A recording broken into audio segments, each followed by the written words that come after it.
Los titulares. Comencemos con las noticias más importantes del día, y es que el Tribunal Supremo Electoral ya notificó al Partido Patriota y a Roxana Baldetti de la suspensión de hasta 6 meses en el caso del partido y de la separación de Roxana Baldetti como secretaria general de dicha agrupación política. 4 horas después que el Tribunal Supremo Electoral suspendiera por 6 meses al PP y cancelara su nombramiento como secretaria general de la organización, Ingrid Roxana Baldetti Elías tuvo su primera actividad pública. Con saco color naranja como el del Partido Patriota, Baldetti confirmó que ya fue notificada por el TSE. No obstante, evadió dar opinión de su caso y del partido, aduciendo que no puede decir nada porque está suspendida ella y su partido. Con todo respeto, humildad y cariño, les pido que me entiendan. Estoy suspendida y no voy a hablar de temas políticos. Y les vuelvo a insistir, el vocero de los temas políticos se llama Oliverio García Rojas. Muchísimas gracias. ¿Usted se merece una respuesta?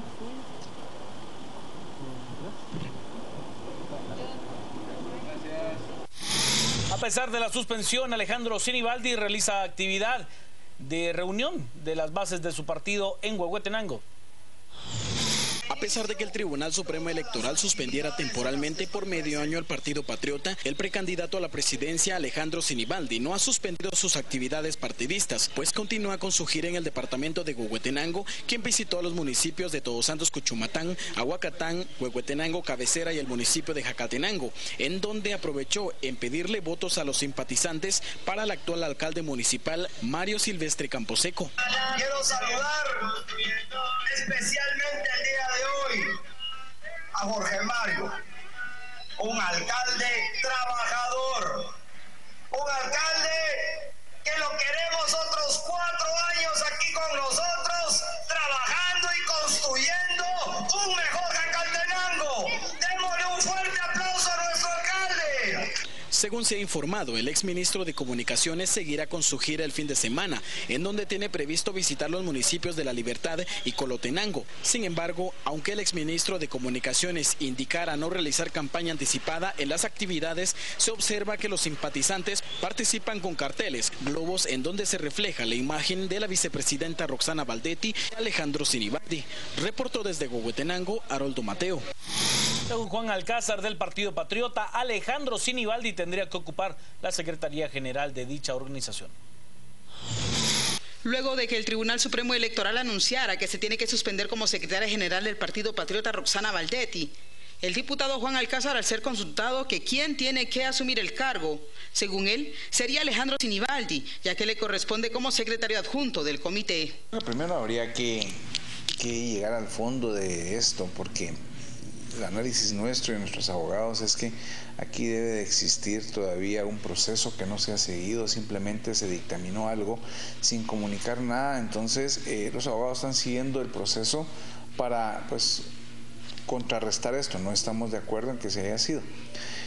De ser así como usted lo está proponiendo, pues es el orden, ¿verdad? Aquí, por ejemplo, yo soy el primer vicepresidente del Congreso y el presidente no está porque está atendiendo la gestión. Yo soy quien asume la responsabilidad del Pleno o de la presidencia del Congreso. Entonces, en este caso, la secretaria general, por alguna razón, está ausente o, como se pretende aquí, inhabilitada, pues sería el primer secretario adjunto que tomaría el puesto, que es ese es Alejandro Sinibaldi. El diputado aseguró que por el momento se descartan las reuniones del Comité Ejecutivo Nacional del partido, ya que serán los abogados quienes tomen medidas por la sanción. Miren, las reuniones de comité se dan con cierta frecuencia, se tocan temas diversos, ¿verdad? Recién estuvimos hace 3 semanas reunidos en un hotel platicando varias cosas también y nos podemos reunir en cualquier momento que se nos convoque, pero sí creo que el tema, si bien tiene que ver que el comité ejecutivo es el cuerpo de abogados el que tiene que ver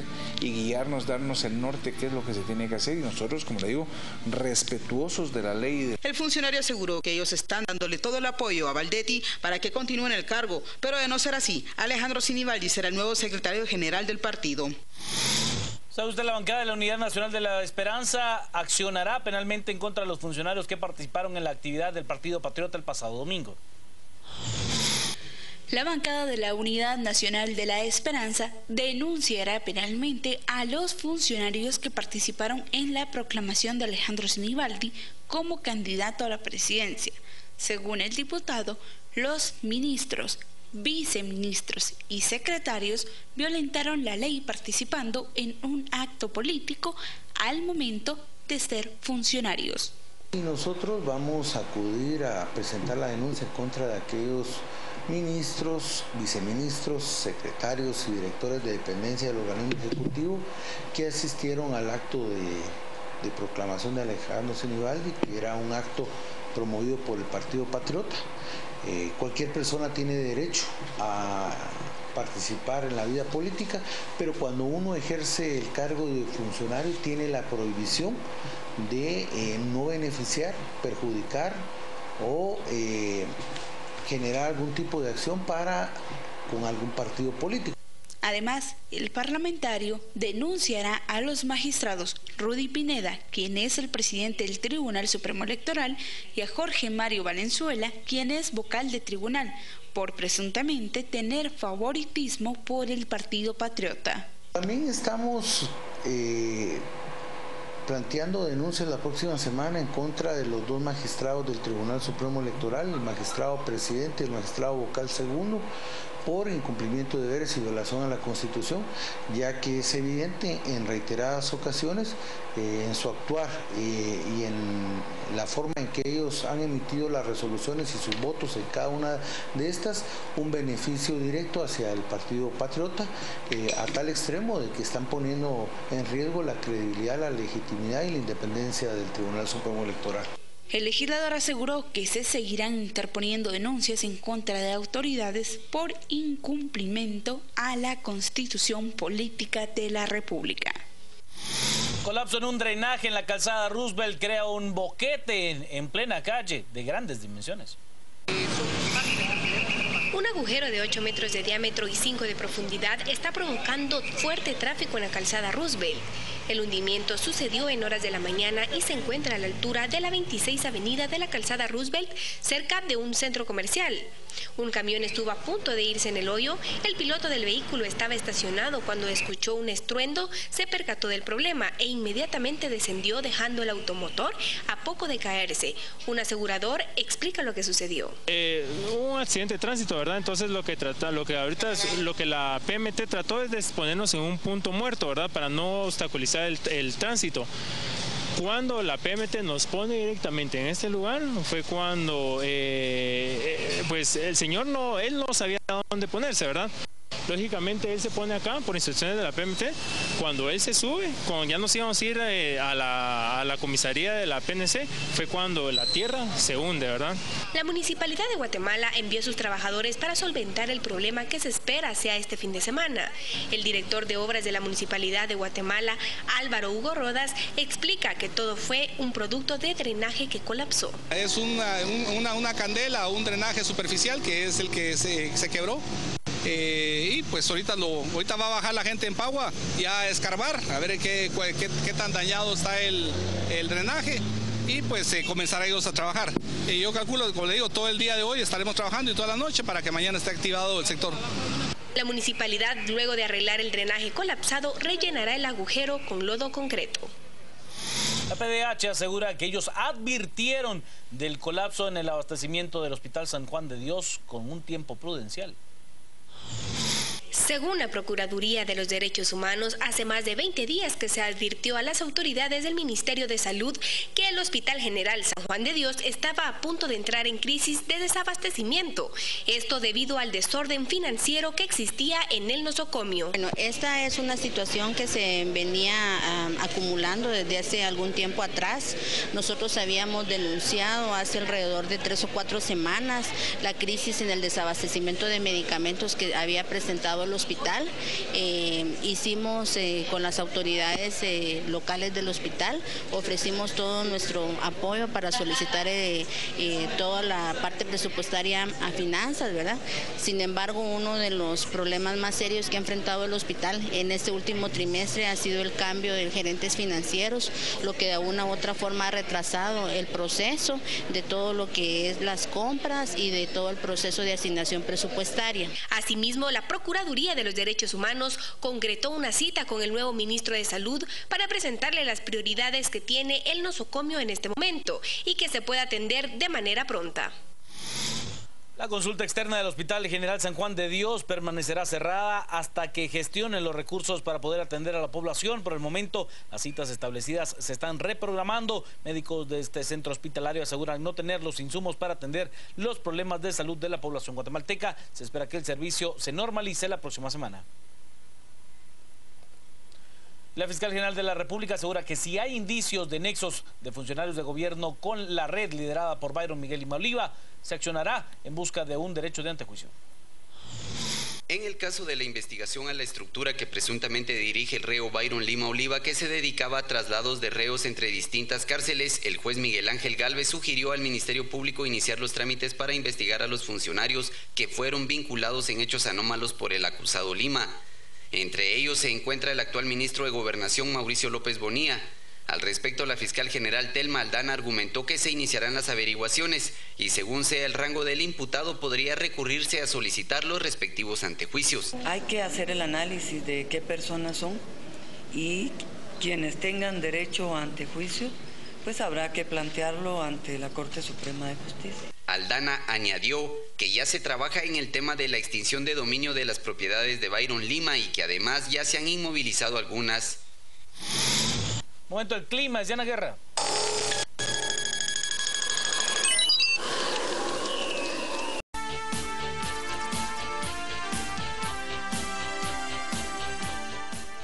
Buenas noches, bienvenidos a las 8:45. Hoy es el día viernes 26 de septiembre. Es un gusto estar con ustedes para arrancar con la revisión de los hechos más relevantes ocurridos a lo largo de la semana. Le ofrecemos, por supuesto, un extracto de las principales conversaciones sostenidas aquí en este subprograma a lo largo de los días previos de la semana.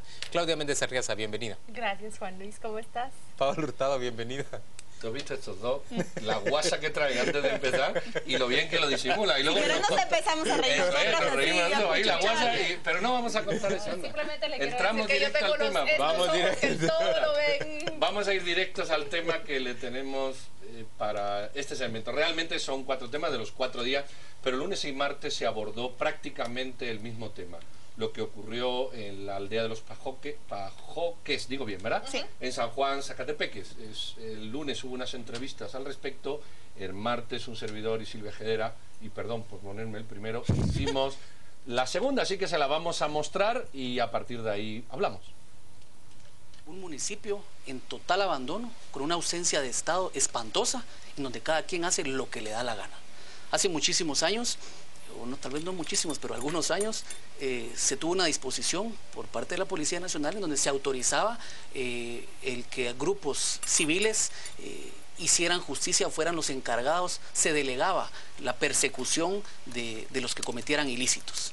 Después queda sin efecto, pero queda ese sentimiento de desorden y de anarquía en un lugar en el que se fueron acostumbrando a que la autoridad era gente encapuchada. Es tenebroso llegar a ese lugar y ver en los postes, en las mantas, que la gente con capuchas son los que establecen orden. Algunas informaciones, procurador, dicen que la policía, 4 patrullas incluso, dan el número, estaba a la puerta de la entrada, no podían entrar por todo eso que se describe.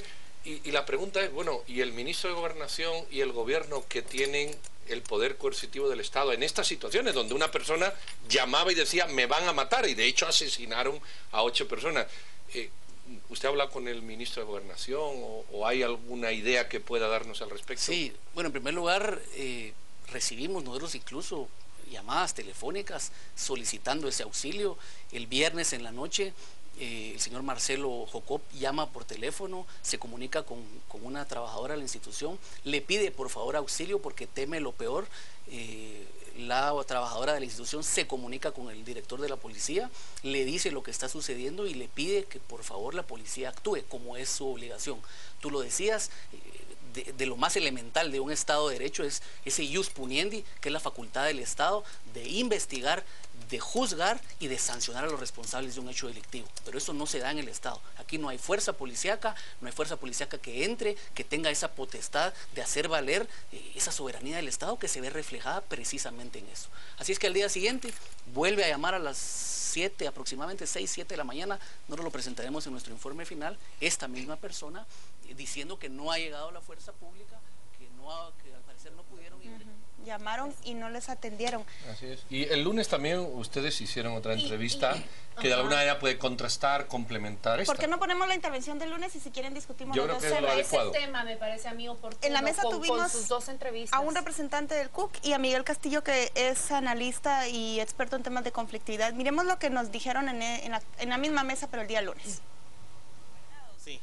Pero, y un proceso, eso no funciona. Una familia masacrada, ¿qué cambia después de este caso en esa negociación? Polarización, lamentablemente lo que viene, lo que al día de hoy habrá es una mayor polarización, pero tiene que haber alguna manera.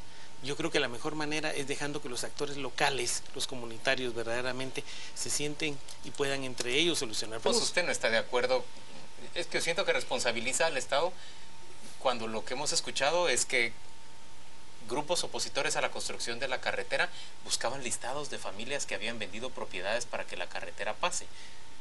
Y encuentran a uno y termina ocurriendo esta matanza. Por lo menos esa es la versión que nos está transmitiendo Miguel. Por supuesto, tiene que ser confrontada. ¿Ahí qué responsabilidad tendría el Estado?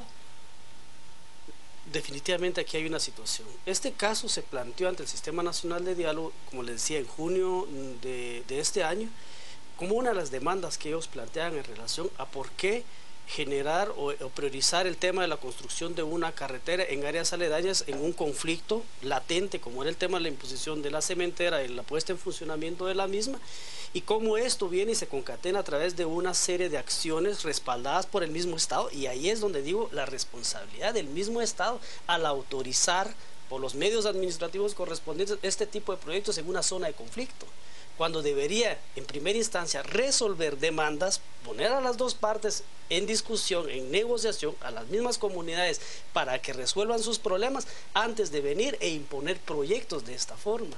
Es que ese para nosotros es el dilema en cuanto a esto. Venir y generar un proyecto o impulsar un proyecto avalado por el mismo Estado, garantizado por acuerdos ministeriales por el mismo Estado y todo en una zona de conflicto, lo que genera es en este tipo de situaciones la falta de consenso, la falta de diálogo, la falta de sentar a las partes y negociar directamente o resolver el tema del modelo de desarrollo que pretenden para sus propias Pero comunidades. planteado de esa manera, parece que o se aceptan las condiciones de quien se opone a un proyecto o nos corremos todos el riesgo de que ocurra esta violencia y eso no puede ser visto así. No necesariamente. Ya lo hemos dicho, yo lo he dicho varias veces acá cuando vimos el problema de, me van a corregir, fue en San Mateo Ixtatán, en Huehuetenango, el último problema de esta índole que nosotros comentamos acá. Y yo pregunté, esto es algo que ya rebasa sus sistemas de diálogos, ya es algo que rebasa las famosas mesas de acción, de análisis, de diálogo. ¿Dónde está aquí el liderazgo del presidente Otto Pérez Molina? Es que escuchamos apenas un fragmento de la entrevista del procurador. Yo admiré mucho el testimonio de Jorge de León durante esa entrevista, porque la pregunta que hace sobre los listados, Jorge de León tiene esa experiencia y cuando la confiesa uno se da cuenta que aquí ya todo había rebasado la capacidad de todas esas instancias que son inferiores y lo que aquí hacía falta es que alguien tomara el liderazgo y llegara a ese lugar, evitara esa masacre tan dolorosa. Yo creo que fue una muchedumbre quien actuó allí, no pudo haber sido un solo grupo y creo que estamos analizando este tema de una manera muy fría y lo que hay que manifestar acá es prácticamente que uno no le puede permitir a su estado donde uno vive que actúe de esta manera, con una indiferencia total por el auxilio que piden esas 8 personas. Pero tampoco creo que, así como cuestiono el liderazgo del presidente Pérez Molina, el liderazgo del ministro de Gobernación, que se abstuvieron de actuar porque era para ellos más saludable no actuar esa noche, Me parece que también respaldo lo que tú decís, elogioso hacia el procurador, pero el procurador tuvo que ser más vehemente esa misma noche. Llamar al presidente Pérez Molina, llamar al ministro y ponerles en evidencia. Entonces, la condena no debería haber esperado ni 8 horas, una condena seria y formal hacia las autoridades. Es lo que dijo, que está pendiente del informe. Que no actuaron, pero hay más que decir. Pero con que emita el sobre informe esa. Nos quedamos tranquilos, Juan Luis, yo no, es lo que yo trato de decir. Yo estoy diciendo aquí ya rebasa toda una condena y llamar. Él es un magistrado de conciencia que tiene que llamar a la reflexión a todos, y al primero al que hay que llamar a la reflexión. Y ese día, ese lunes que lo entrevistábamos, Paola y yo, no parecía siquiera conmovido con las preguntas que se le planteaban. Es que estamos hablando de 8 muertes, y esas 8 muertes parecen ser justificadas responsabilizando al Estado de tolerar un modelo de desarrollo que es adversado por un grupo de personas. Tienen derecho de adversarlo, pero ¿por qué el Comité de Unidad Campesina no marca distancia y dice condenamos esta matanza tan espantosa como las muchas que ha sufrido Guatemala? Se lo vuelvo a decir. Amílcar Pope, el diputado, señores, ¿cómo es posible que Huinac no haya salido a decir que se distancia de una matanza de este tipo? Lo lamentable que están no en es contra. que no hayan salido, es que cuando ocurrió doctor Donicapán sí salieron. Y eso vuelve a marcar la línea de dónde están. No están por una no violencia, están por una no violencia donde ellos están. Y yo sé que eso es muy duro decirlo, pero es así. Mira, en una sociedad democrática... Pero dicho así como lo estás planteando, también hubo personas que justificaron o que trataron de dar a entender por qué se había producido la matanza, como diciendo había atenuantes, ¿no? Ninguna matanza hay que justificar. La diferencia entre una y otra es que allí de pronto se activaron los hechos y aquí por 14 horas se permitieron. Eso sí es un plus de omisión del deber, porque cuando surge, obviamente surge, hay antecedentes. Pero aquí se pudo evitar. Correcto, mira, el diálogo que este señor manifiesta, yo no sé este señor qué concepto tiene de la vida en democracia, pero me parece que ninguno. La vida en democracia se sujeta a unas reglas, que son unas reglas pactadas, falsamente pactadas, porque Rousseau ya dijo, para que una vez se hable de mayoría, al menos previamente se ha tenido que hablar de unanimidad. No se pueden tomar normas por mayoría si no quedamos todos en que se tomen por mayoría. Pero todos nacemos en un Estado donde hay unas normas. Este Estado, nos guste o no nos guste, tiene unas normas. Si esas normas de entrada decimos no valen, bueno, entonces no vale ninguna. ¿Por qué no van a valer las tuyas si no van a valer las mías? Aquí ha habido diálogo. Aquí llevan añales de diálogo. Añales de diálogo. Aquí ha habido venta de propiedades. Por eso, aquí ha habido marcos legales. Aquí hay jueces. No, los jueces no valen, las normas no valen, el Estado no vale. Bueno, entonces, si eso no sirve, tienes que aceptar que como no vale nada, pues yo aplico también mi no vale. Entonces, este señor lo que es un anarquista que no está dispuesto a que valga nada más que lo que él dice que vale y cuando él dice que vale. Y eso no es así. Y termino con esto. Incluso, fíjate lo que te digo, incluso si en esa comunidad hubiera un problema legal irracional, incluso no hay que olvidar que la democracia se basa en el respeto de los derechos de las personas. Y si una persona le da la gana, la real gana, de vender su propiedad, tirarla o meterle fuego, nadie tiene la obligación de condicionarlo.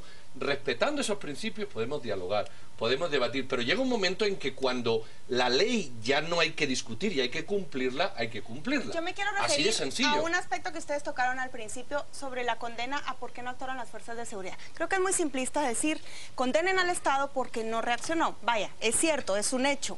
Pero señores, no hemos escuchado por qué no reaccionó. Yo no creo que haya una autoridad en el país que le estén diciendo me van a matar y no lleve refuerzos policiales por pura negligencia. Yo creo que esto que vemos acá es como la evidencia de que las fuerzas de seguridad aquí en Guatemala no pueden actuar por varias razones, no solo por negligencia. Uno, yo no sé en qué situación estaba la comisaría más cercana, porque los policías reiteradamente dicen que no tienen patrullas o que no tienen gasolina. Horas, Paola, Dos, yo no es el primer caso. Hubo 2 linchados esta semana que también murieron y las fuerzas de seguridad no actuaron. Cuando hay casos de linchamiento y una turba está enardecida, no se puede entrar. Los policías los agarran de rehenes y terminan metiéndolos.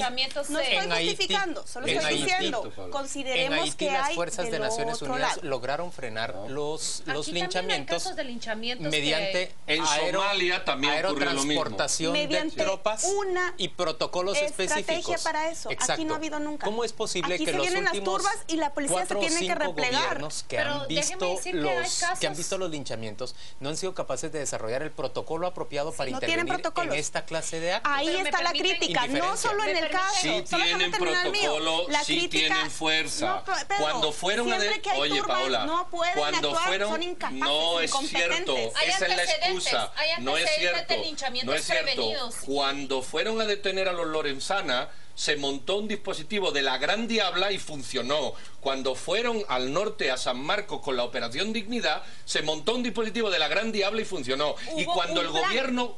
Claro, aquí no hubo. Porque no les dio la gana, discúlpame. Porque no actúan de esa manera. Porque no les dio la gana. Aquí no hay justificación. Son condiciones distintas. No, en relación a la pregunta de Paola, no justificar la inacción. Yo no tengo ahora claro cuál fue el caso que se previno, pero sí recuerdo muy bien quién fue el policía que actuó.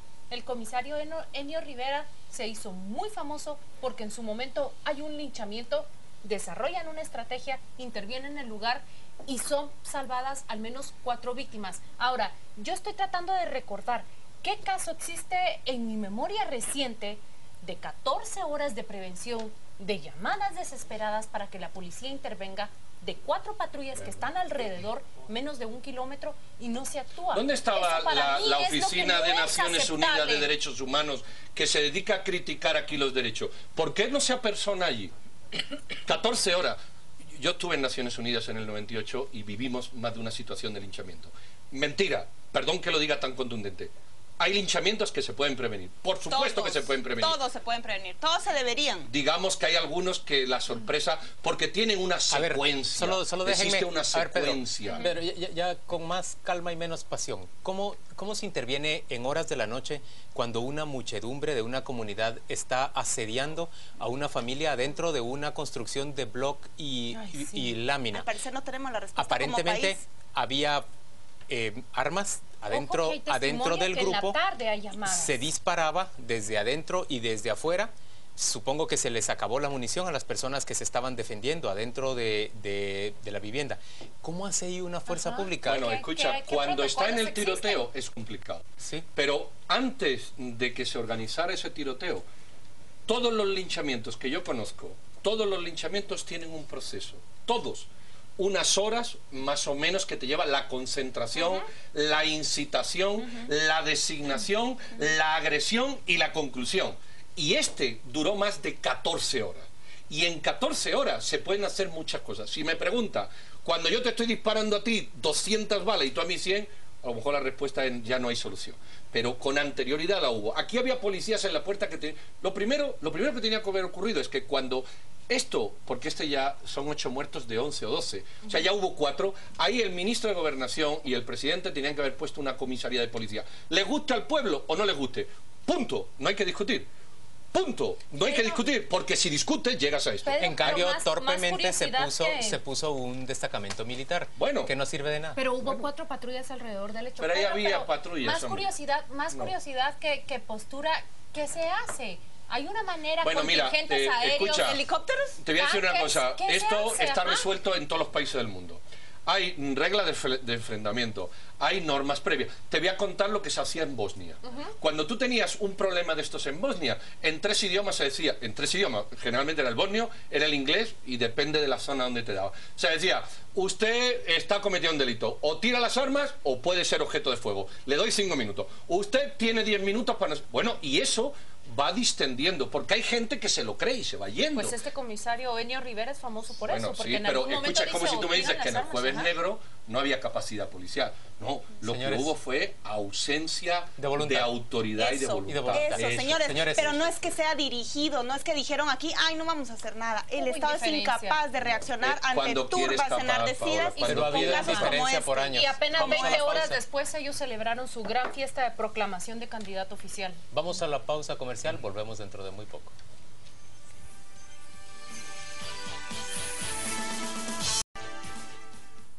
Vamos ahora a ver esta entrevista que usted vio hace 24 horas, el jueves por la noche.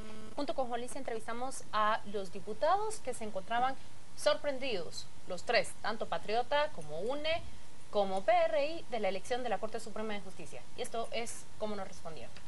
¿Cuándo fueron informados, señor diputado, de que debían votar de la manera en que votaron? Nosotros empezamos a trabajar el tema desde hace, ¿qué? ¿Una semana? Sí, pero hace 2 días todavía estaban en negociaciones con los otros partidos. ¿Cuándo les informan que tienen que votar por esto? Nosotros el día de hoy... ¿Usted se levanta con la misma sorpresa que los demás diputados? Con la misma sorpresa, sí, podríamos decir que sí. Por eso, y a usted le dicen, hay que que votar por este listado de magistrados. ¿Qué quieren que no se negocie en el Congreso? Perdónenme, Luis Fernando, se lo voy a plantear de la siguiente forma. Pero respóndame mi pregunta.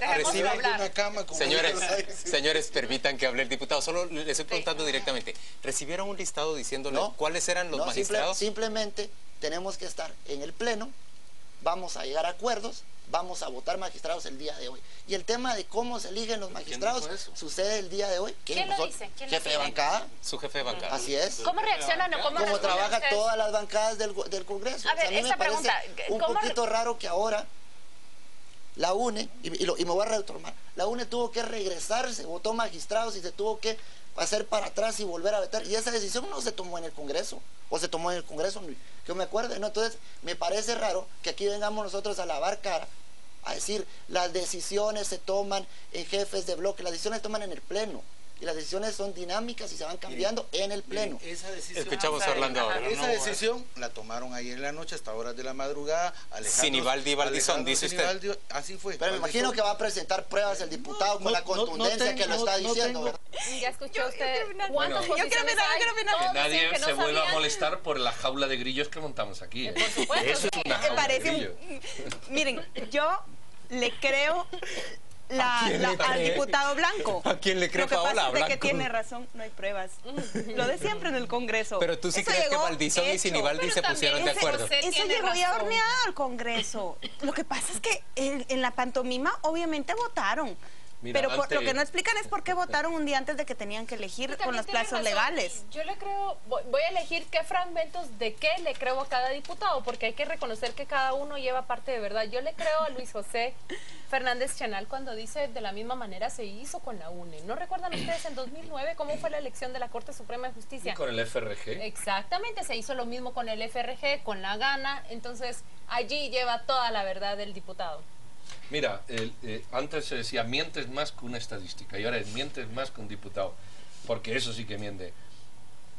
Como el proceso de elección está a capricho de los diputados y a la negociación, que no a la certificación de la capacidad del elector, o del elegido mejor dicho, entonces la mayoría o la que consigue, o el partido que consigue una mayoría, no importa en qué gobierno, hace lo que le viene en gana. Exactamente lo que hizo la UNE. Yo no sé el diputado Blanco por qué se rasga las virtudes. Exactamente la UNE hizo lo mismo o peor que ahora, porque llegó un momento que hasta tenía mejor bancada o una composición que le era más favorable. Entonces aquí lo que se han puesto de acuerdo es dos partidos mayoritarios, en este caso Líder y el Partido Patriota, para nombrar a quien le da la gana, y han ignorado a los demás porque no le hace falta. Que es exactamente lo que hicieron ellos cuando tenían mayoría otros años e ignoraron a no lo que les importaba. Entonces, como no hay ningún principio de rectitud, de diálogo, de convencimiento, de buscar la bondad, sino del ejercicio del poder puro y duro, a ver quién saca más rentismo, pues entonces hoy se arrepienten uno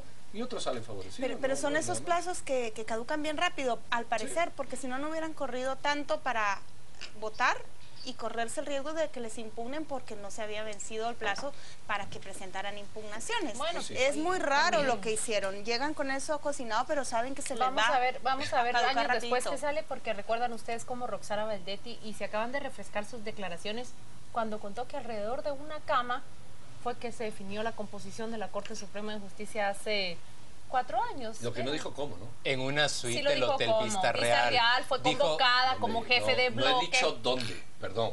Contésteme a mi pregunta, que parecen ustedes diputados. He preguntado cómo. Sí, dijo cómo, no dónde, ni cuándo, yo. ni qué, sino cómo. Vestidos todos alrededor. ¿O de quién la cama? O sea, que además se hizo en plan aburrido. Sí, no, hombre, ya sí. que haces una tropelía de esta, ala como Dios manda. Sí, en plan aburrido. Es que dice que no había mesa que acogiera a tantas personas. Entonces, ¿Que no había mesa que qué? Que acogiera a tantas personas. Mejor cambia de tema. La cosa se está poniendo. La cama era king size. Entonces ahí sí cabía. Y ahí había una esquinita para cada uno. Vámonos serios, ustedes algo que contarnos. No confiemos a Pedro porque un poquito le basta para... Yo lo que tengo que decir es que, a ver, me parece que la Corte Suprema de Justicia que se ha electo tiene peculiaridades. Entre otras cosas, no se aceptó la elección de ningún magistrado actual. Ni Brenda Quiñones, considerada un cuadro de Roxana Valdetti, ni el señor Sarceño, considerado un cuadro que había promovido el sector privado, fueron aceptados. Tampoco fue aceptado otro abogado de apellido Duarte, que había sido considerado también una propuesta del sector privado, y terminaron entrando 13 personas que tienen, la mayor parte de ellas, carrera judicial, han pasado por varias salas y juzgados, y en términos generales son considerados mayoritariamente favorecedores o simpatizantes del gobierno. Pero yo tiendo a descreer o a desconfiar de esa simpatía una vez que han obtenido la magistratura. Me pregunto si realmente serían favorables, en los casos que lleguen a conocer, hacia el Partido Patriota o hacia el partido líder, que los terminaron votando. Y en cambio tiendo a pensar que eso se vuelve poco relevante, puesto que en Guatemala no hay iniciativas del Ministerio Público que lleven o pongan en aprietos a los funcionarios o a los exfuncionarios. Pero te digo también porque parte de ese debate tiene que avanzar y está agotado, porque comparto lo que muchos decimos acá, empezamos a identificar quiénes cobran ascendientes sobre esos magistrados, pero en eso nos quedamos. Como no existe una evaluación de mesa, como no existe una auditoría de fallos sobre lo que cada magistrado y sobre lo que cada cámara define, nosotros no podemos saber si esa ascendencia se mantiene tangible, uniforme, leal y fiel a lo largo de 5 años. Yo empiezo a identificar que este debate y este análisis se queda corto con la realidad, Juan Luis. Mire, probablemente el Partido Patriota, probablemente el Partido UNE y sin duda el FRG han nombrado sus magistrados, pero no podemos decir tajantemente porque fue tan a principios de semana. ¿Qué te parece a ti eso? Que yo ahí lo que identifico como un poder más sólido e intergubernamental es el poder de los líderes de los abogados, que terminan siendo fundamentales para llevar a los candidatos al listado final. Y en este caso, tengo que decir, para mí el gran ganador de este proceso es el señor López Villatoro, que termina aparentemente siendo la bisagra para negociar en la mayoría de los casos. El Partido Patriota, por supuesto, con sus operadores de gobierno como Gustavo Herrera y el señor y el presidente del IX, me parece que también tienen un cierto éxito, pero sobre todo el éxito es del señor López Villatoro. Él sí va a mantener ascendiente a lo largo de los 5 años y va a tener todavía más cuando se aproxime el siguiente proceso de elección en el último año del siguiente gobierno, y entonces pues vuelva a renovarse la posibilidad de que un favor suyo permita a alguien una magistratura. También lo que el gran perdedor se aplica para esto, fíjate. También nos decían que el gran perdedor de la semana es el señor Freddy Cabrera, porque todos sus nominados se quedaron fuera. Es que ya pareciera muy antiguo, pero fue a principios de esta semana cuando llega la nómina al Congreso y se queda fuera Gustavo Martínez, se queda fuera Luis Pineda, que eran como las apuestas del oficialismo. También el señor Godínez, Juan Carlos, que era lo que entendemos tuvo que negociar el señor López Villatoro para que entraran sus nominados. Eric Alfonso Álvarez se queda fuera. O sea, se nos olvidó porque fue tan rápida la semana, pero perdió cuadros el oficialismo y los tendrá que recuperar con estos sus planes B. Voy a ser positivo con esto. Juan Luis dice, se pierde la simpatía. Esos son simpáticos toda la vida, tú no te preocupes. Caen bien. Caen bien. Si ustedes recuerdan, las cámaras de apelaciones terminan siendo resonancia, o la Corte Suprema termina siendo resonancia de lo que resuelvan las cámaras de apelaciones. Sí y no. Bueno, si hay resonancia es en la Corte Suprema. Entonces, a mí me parece perfecto, por ejemplo, que no haya repetido ningún magistrado, porque el proceso no está directamente contaminado. Porque los magistrados de la Corte Suprema participan en la elección de los magistrados de la Corte de Apelaciones. Entonces, yo, como magistrado de la Corte Suprema, puedo favorecer a varios magistrados de la Corte de Apelaciones que luego soy yo el que resuelve la apelación que se hace contra ellos. Entonces, en la medida que la Corte Suprema de Justicia participa en la designación de los subordinados cuyas quejas se reflejan en ellas, eso o quitas toda la Corte Suprema de Justicia y nadie le debe a nadie porque han sido elegidos por otro, o se hace otro mecanismo. Luego ahí hay un poco de bondad, no veamos toda la maldad, hay un poco de bondad. Lo segundo es, hasta donde yo he visto este caso, hay dos personas que han sido claves en él, y lo voy a decir, lo mismo que hago a las críticas cuando las tengo que hacer, hay que reconocer. Son los dos rectores. Los dos Félix rectores. Serrano Félix y Serrano, Carlos Alvarado. correcto, el de la Mesoamericana y el rector de la USAC. Y voy a destacar más al rector de la USAC, porque hasta donde yo he seguido las comisiones, o he hablado con gente que ha estado y demás, parece ser que hay varios momentos críticos, sobre todo al final, donde es el rector de la USAL el que pilota el avión como Dios manda, entendiendo por tal que efectivamente toma decisiones, empuja, motiva, genera consenso, busca fórmulas, y hasta ahora, o en la comisión pasada, el rector Gálvez sí había demostrado, a mi opinión, Pedro, pero esa posición que estás planteando haría pensar que el resultado de la integración del listado fue positivo, y yo no lo veo así. Bueno, yo veo que lo que tuvimos a lo largo de este proceso de comisiones de postulación, y más bien me parece que ambos rectores merecen crítica, tanto como la del resto de integrantes de las comisiones de postulación, es que nos dimos cuenta que el proceso es absolutamente falible, es permeable. Yo sé, pero eso no es culpa de él. Eso no es culpa de él. No es culpa de ellos. Tú tienes que pilotar una nave sin timón, no es culpa tuya. Pero ellos omitieron criticar ese proceso y frenar el proceso. No les corresponde eso, Juan Luis. Ah, claro que sí. No, porque mira, vas a ver. Ellos son los... Por ley, la ley les pone en un proceso. Y ellos lo que tienen es que resolver ese proceso. Si tú criticas el proceso, tú te conviertes en juez y parte del proceso. Tú tienes que sacar eso adelante. Y a ese trabajo me estoy refiriendo yo. El proceso es una basura. Sí, la comisión colapsó. Pero y el sistema no funciona. Pero yo estoy valorando, dentro de esa negatividad del entorno, las personas, y particularmente estas dos personas, lo hicieron lo mejor que se puede hacer cuando tienes que nadar en una piscina llena de basura hasta aquí. Es decir, te ahogas. Pero hay que reconocer ¿qué te parece el listado, ¿Te parece un listado aceptable? ¿Te parece que el resultado yo te voy a decir, es más aceptable de lo que creíste que ibas a hacer? Te voy a decir lo que no me parece aceptable. Te voy a decir lo que no me parece aceptable.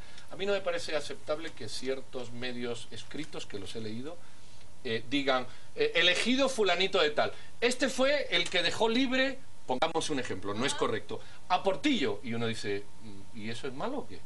¿Es trabajo el juez? Claro, eso sí me parece malo. Es decir, señalar que eligieron a ese porque hizo no sé qué, sí me parece malo. Lo que yo sé es que los expedientes que ahí se presentaron, los que se clasificaron, no eran los mejores, pero es que los mejores no se presentan a tribunales. Y lo que salió es lo que puede salir ahí. Es decir, lo mejor que pudo salir dentro de lo mal que está. No sé qué decirte, digamos, es que hay lo que hay. Lo que está pasando acá, pero pudo haber sido peor el listado que llegó al Congreso. Pero ¿saben qué es lo que está pasando acá? Y quiero seguir el punto que le decía Juan Luis, cuando decimos cobre ascendencia sobre determinado magistrado, un actor político o un actor gremial, ¿verdad que hace falta acá esa auditoría de mesa para realmente evaluar y analizar a ese magistrado a la luz de sus fallos? A mí me parece que en esta posición lo que estamos haciendo es legitimando o conformándonos más bien con un...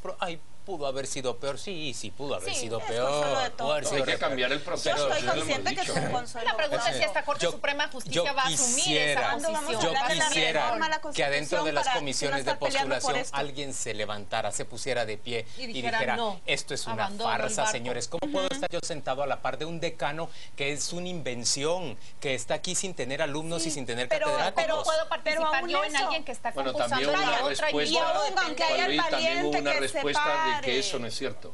No. También hubo respuesta de las 3 universidades que les eliminó eso, que no Pedro, tienen 4 alumnos. Pedro, por favor. Escucha, hay universidades, perdona, que empezaron en 2012, no pueden tener alumnos graduados. Hay manera... Había medios que decían... Participar. ¿Por qué?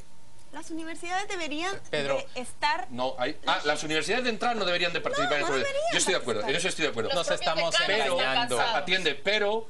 Yo estoy de acuerdo en que no, pero la ley les obliga, tú no te puedes sustraer. Por eso, hablemos de la ley. ¿Cuándo vamos a...? Vale, para un valiente, pero el proceso sigue siendo el mismo. ¿Cuándo vamos a pedir que reformen? La llamada a reformar eso.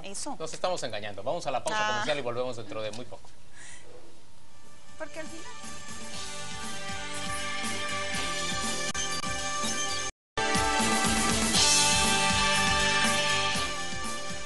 90 es el número mágico. En este segmento nosotros pretendemos en 90 segundos discutir temas tan profundos que lo que vamos a hacer es tocar las ideas sucintas. Vamos con el primero.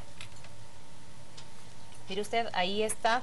El Tribunal Supremo Electoral, después de esta actividad, ha decidido suspender al Partido Patriota durante 6 meses y a Roxana Baldetti, vicepresidenta, ha decidido suspenderla como secretaria general de ese partido. ¿Qué piensan mis compañeros de manera sucinta y directa sobre ese fallo? Valiente la decisión del tribunal, preocupante que no sea unánime y preocupante también qué tanto va a estar suspendido el Patriota sin que haya nuevamente presión sobre los magistrados para que la levanten. A mí me parece valiente del tribunal, oportuna y sobre todo muy valiosa por el hecho de dirigirse hacia el partido oficial, que si una sanción de ese tipo se hubiera impuesto hacia uno de los partidos opositores, se hubiera armado la de Dios es Cristo. Me parece que es injusto el escepticismo que veo de muchas personas frente al Tribunal Supremo. Creo que están actuando de manera correcta y de manera razonable.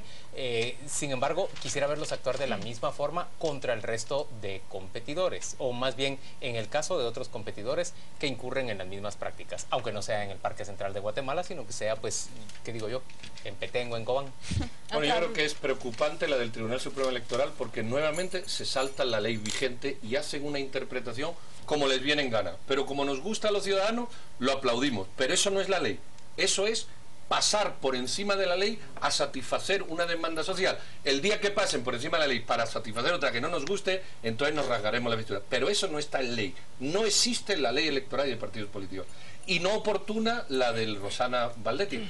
Yo estoy de acuerdo que ella no debería de ser secretaria general, pero la pregunta es ¿por qué la han dejado tanto tiempo, incluidos los meses atrás? Porque ahora, si esto no viene de ahora... Quizá porque no había dirigido un mitin en la Plaza de la Constitución. No sé. Miren, ya sonó la campanita y ella no bailó el caballito, entonces vamos a pasar al segundo tema que también tiene que ver con una resolución.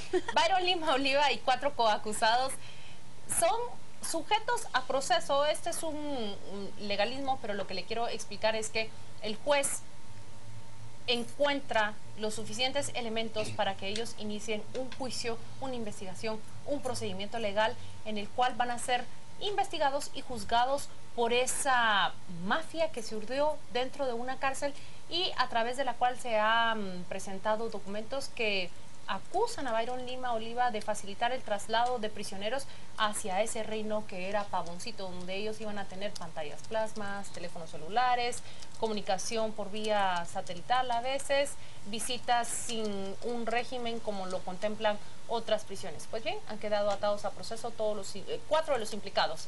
Quedan pendientes aún otras audiencias. ¿Qué opinan Juan Luis, Paola y Pedro sobre esto? Mira, A, qué bueno que todo el que comete un delito sea sujeto a proceso. B, ahí hay un delito de omisión. Al señor Lima le han permitido, sabiendo lo que hay por año, y espero que haya un juicio también contra los que se lo han permitido. Y C, hará una semana extorsionan a un amigo mío, pongo mis influencias en marcha y recibo en mi celular el nombre del preso y la foto del que tiene el teléfono. Eso sigue ocurriendo en la prisión, no nos engañemos. Yo también quiero opinar sobre eso porque de los otros delitos se puede uno pensar que operaba en total sombra esa red, pero el uso de teléfonos celulares estaba a la vista de todos. El señor facebookeaba, ya se conocía, escribía columnas en diarios, escribía columnas de opinión, tuiteaba. Era obvio que había un dispositivo en su celda que tenía acceso a internet y que eso se llama teléfono celular. Era muy obvio. Yo lo que pienso es que, a ver, celebro que el señor haya sido procesado, que si se le encuentra culpable de los delitos y la investigación sea profunda, pues se le castigue, pero pienso que también debe tenerse en cuenta lo que él ha dicho en el proceso, y lo digo con una pizca de sal. Pero si él ha señalado autoridades, yo creo que lo correcto es que el órgano competente investigue a esas autoridades y se descarte totalmente la acusación por espuria o termine confirmándose y se procese a las personas que merecen castigo también por actuar en contra de la ley. Se descarte o se procese, apenas quedaron segundos y tenemos un tercer hecho más. Imagínense todo lo que sucede durante una semana en Guatemala, que el despido de un ministro es apenas noticia. El martes, Jorge Villavicencio, ministro de Salud, que asumió en 2012 después de que el primer ministro dejó esa cartera, es finalmente, se le acepta su renuncia, se le pide su renuncia. Hay una serie de eufemismos para decir lo que allí sucedió. Lo cierto es que es una cartera que ha sido señalada no solo de corrupta, sino de ineficiente. Apenas esta semana le publicaba un diario que una serie de transferencias de presupuesto que se recibía de una ayuda internacional para pacientes de VIH positivo se había trasladado a partidas que no tienen justificación. Yo voy a criticar ahí la hipocresía del gobierno de pedirle la renuncia a un funcionario señalado de corrupción cuando en otras carteras se han hecho señalamientos parecidos de opacidad o de malversaciones y jamás se le ha pedido la renuncia o no se va por eso. Yo lo que creo es que el señor Villavicencio empezó a hacer estorbo para alguien, no sé exactamente para quién, pero que necesitaban removerlo de allí porque dejó de ser útil. Había señalamientos de desabastecimiento, de robo de medicamentos en hospitales, se robaron a 2 niños. Razones había de sobra para destituirlo. El momento en que lo sacan es mensaje de otra cosa. El señor se fue allí por algo, menos por todo por eso. Corrupción no se fue. Mira, si hay corrupción, lo que hay es que procesar, cosa que aquí nunca ocurre. Lo señalamos por corrupción, no. Segundo, nunca se ha visto en salud un problema que yo creo que está hasta la médula, los sindicatos. El problema de los sindicatos de salud... ¿86 son? No, los contabilizados. pero además son un problema, es que ese es el tema. Y el tema de la tardanza, en mi opinión, de nombrar a un nuevo ministro es precisamente porque nadie quería. A ese hay que entrarle casi con una excavadora. Pero ¿estás de acuerdo que el nombramiento actual es de un cuadro técnico muy respetable? Bueno, es de un cuadro técnico, yo no sé si respetable, porque eso del hambre cero no avanza mucho. Digamos que es un cuadro técnico bien vendido, eso sí. No, yo sí lo veo como un cuadro técnico respetable, valioso y una persona leal al Estado a la que yo he visto ejercer sus funciones apropiadamente en seguridad alimentaria por más de un periodo de gobierno. Es decir, una persona que está... Es un cuadro presentable. Sin ninguna duda. Ahora, me parece que es casi ser un kamikaze hacerse cargo 15 meses antes del final del gobierno de una cartera. Oigan esto, tiene una deuda de 850 millones de quetzales. En este momento eso es casi el 20% de su presupuesto.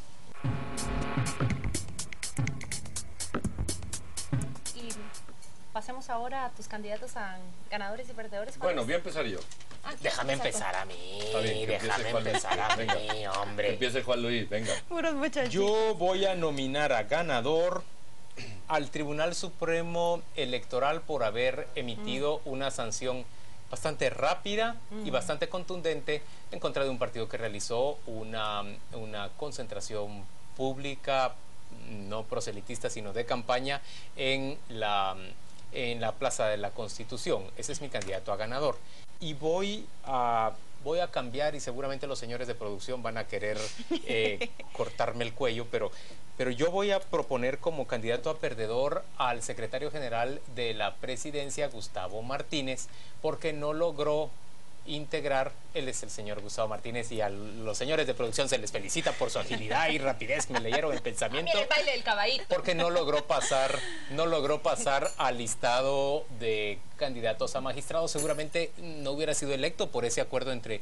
No creo que el líder se lo hubiera aceptado al patriota. Si hubiera hecho más fiesta de caballitos, ¿tú crees que lo habrían elegido? Si él ni bailó la fiesta del caballo, el baile del caballito. Bailó el baile del caballito y él por el caballito. Ella medio lo bailó, se encaramó al caballo, el palo, pero nada más. Ahí dejémoslo. Los caballitos tienen algo que ver. Ahí están mis candidatos. Ahora sigue don Pedro, pues. Bueno, pues entonces voy a seguir yo. Yo tengo un candidato de ganador, que es el señor Monterroso, porque ha subido como la espuma. El señor Monterroso lo vimos de la Procuraduría de Derechos Humanos a ministro de Salud. En fin. Gana. No sé si le va a durar la alegría mucho después de haberse hecho cargo de ese ministerio, como dijo Juan Luis, pero yo creo que ha ganado porque en prácticamente 4 años ha pasado de la PDH al Ministerio de Salud. Luego ha ganado. Y el perdedor, yo creo que el perdedor para mí es indiscutible esta semana. El gobierno. El gobierno es el perdedor. ¿Por qué? Porque la matanza de Pajoques no tiene justificación Ninguna. El gobierno no solo no ha dado una explicación siquiera justificativa, nadie ha hablado de por qué no se hizo lo que se tenía que hacer, siguen callados y recallados en lo que ocurrió, y encima la celebración del domingo creo que no fue oportuna. Después de estos 8 muertos podían haber tenido un poquito de sensibilidad. Yo creo que el gobierno es perdedor de todas estas. Podrían haber declarado luto, ¿no? De Algo, 3 días. algo, no sé, algo debían de haber hecho. Pues tú lo yo. Yo me salgo de la política para proponer candidato a ganador, y es Vinicio Montoya, porque es el primer guatemalteco que viajará al espacio después de haber sido seleccionado en un proceso bastante largo por la NASA, y es en el 2015 cuando va a llegar al espacio. Mírenlo ustedes, entiendo yo que él había empezado este proceso desde el 2011, que declinó de aceptar la ciudadanía estadounidense, prefirió quedarse con la guatemalteca para continuar todo este proceso que lo va a llevar al espacio y que le permitió la certificación de la NASA esta semana. Y de candidato a perdedor, ahí sí regreso al Congreso, creo que son las bancadas chiquitas, las que no son ni líder ni el PP, que se quedaron afuera de esa oscura negociación entre las dos bancadas que decidieron finalmente quiénes van a ser los magistrados de la Corte Suprema de Justicia. Era un escenario posible de que el PP tuviera que buscar el apoyo de los chiquitos, pero se decantó por el partido líder, aunque ellos públicamente no reconocen que hayan hecho esa alianza con el Patriota. Claudia, ¿tú? Solo tengo que decir que la decisión va a estar difícil. No quisiera añadir más a la lista, pero me toca. Estas personas están recibiendo llamadas día, tarde y noche de sus colegas que les felicitan. Son los 13 magistrados ya electos y que empiezan a preparar su traje, su peinado y cómo acicalarse para ese día 13 de octubre, en el que van a asumir ya en sus nuevos puestos. Son magistrados a la Corte Suprema de Justicia durante los próximos 5 años. Y mi candidato a perdedor esta vez es Alejandro Sinibaldi. A mí me parece que él es el gran perdedor con esa decisión del Tribunal Supremo Electoral de suspender al Partido Patriota y a la vicepresidenta Roxana Valdetti como secretaria general. ¿Por qué lo considero un perdedor? Porque yo sé que van a encontrar las vías de salidas políticas para esto, pero el golpe que ha recibido el Partido Patriota y Alejandro Sinibaldi como su precandidato o candidato lo va a sufrir él en carne propia especialmente. Y ahí están.